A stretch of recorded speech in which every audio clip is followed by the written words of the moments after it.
સુરતના કોંગ્રેસ ઉમેદવાર નિલેશ કુંભાણીએ ઉમેદવારી પત્ર ભર્યું હતું। આ દરમિયાન મોટી સંખ્યામાં કોંગ્રેસ કાર્યકરો જોડાયા હતા। ઉમેદવારે વિજયી મુહૂર્તમાં ફોર્મ ભરી પ્રચાર પ્રસાર શરૂ કર્યો હતો। આજે સવારમાં ગાય માતાની પૂજા કરી, ભોળાનાથને પૂજા કરી, ભગવાનના આશીર્વાદ લઈ સરદાર વલ્લભભાઈ પટેલના ફૂલ હાથની આટી ફેરાવી સ્વામી વિવેકાનંદને, આંબેડકર સાહેબને, સંતોને સાથે રાખી અને ફોર્મ ભરવા આવ્યા હતા।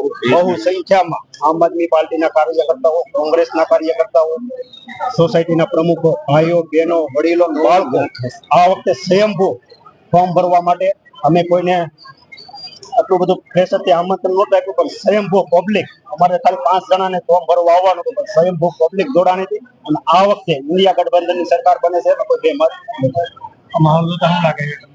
માહોલ જોતા 100% ઇન્ડિયા ગઠબંધન કોંગ્રેસની સરકાર બેહવાની છે।